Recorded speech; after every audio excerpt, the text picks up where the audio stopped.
Shalom, Bapak Ibu yang dikasihi Tuhan.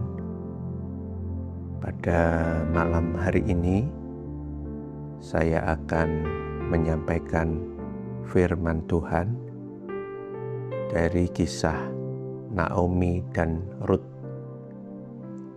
Pada zaman para hakim ada sebuah kelaparan di tanah Israel, dan akhirnya seorang bernama Naomi dia pergi ke tanah Moab ya untuk menyambung hidupnya. Nah, Naomi ini punya 2 orang anak laki-laki, dan akhirnya anak laki-lakinya menikah dengan perempuan Moab ya, dan yang satu menikah dengan Orpa, yang satu menikah dengan Rut. Namun peristiwa naas itu dialami oleh keluarga Naomi ya. Naomi ditinggal mati oleh suaminya, dan kemudian juga ditinggal mati oleh kedua anaknya laki-laki. Akhirnya Naomi hidup bersama dengan menantu-menantunya, yaitu Orpa dan Rut. Kemudian dari keputusasaan itu, Naomi kepingin pulang kembali ke Bethlehem, ke tanah asalnya.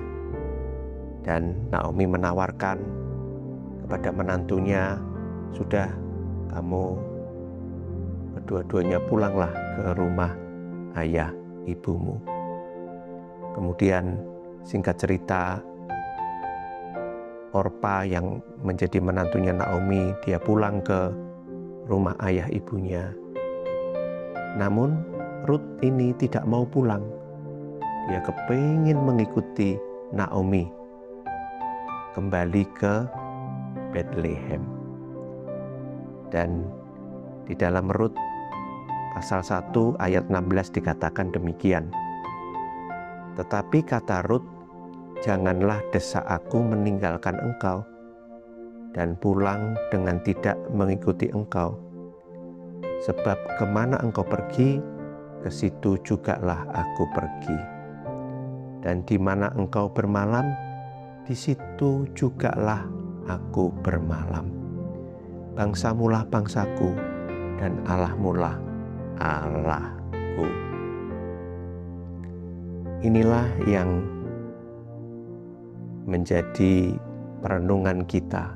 Saya beri tema kesetiaan Rut. Rut ini betul-betul luar biasa, Bapak Ibu. Dia tidak mau meninggalkan mertuanya yang sudah sebatang kara, tetapi dia menyertai Naomi pulang ke tempat asalnya. Ini merupakan kesetiaan daripada seorang menantu, dan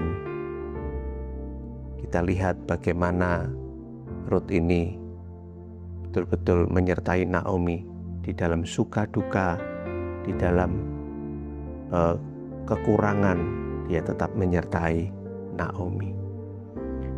Nah, Bapak Ibu, mari kita belajar dari sini bagaimana sebuah kesetiaan itu diwujudkan ya, melewati masa-masa sulit, melewati masa-masa suram, melewati ketidaknyamanan. Namun Rut ini tetap setia kepada Naomi. Saya percaya inilah yang dilihat Tuhan di dalam hatinya Rut ya, kesetiaan. Mari kita juga akan mempraktekkan kesetiaan ini di dalam kehidupan kita. Di dalam berumah tangga, pasangan-pasangan harus setia. Ya, jangan pernah kita menjadi orang-orang yang tidak setia terhadap pasangan kita. Kemudian di dalam bekerja, setialah ya. Setia kepada tuanmu, jangan berlaku curang atau berlaku kita menipu.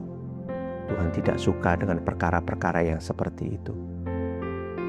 Dan saudara-saudaraku, ketika kita setia, Tuhan itu memperhitungkannya.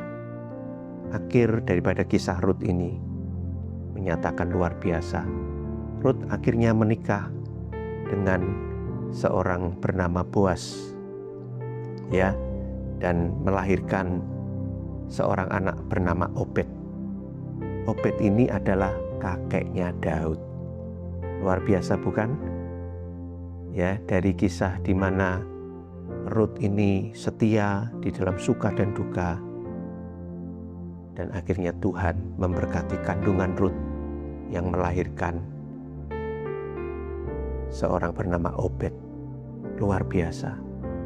Saya percaya kesetiaanmu kepada pasanganmu, kesetiaanmu kepada keluargamu, kesetiaanmu di dalam engkau bekerja, kesetiaanmu di dalam engkau melayani Tuhan, Tuhan pasti akan memperhitungkannya. Oleh karena itu, mari teruslah engkau setia. Apapun keadaanmu, tetaplah engkau setia. Selamat malam, Tuhan memberkati kita. Shalom.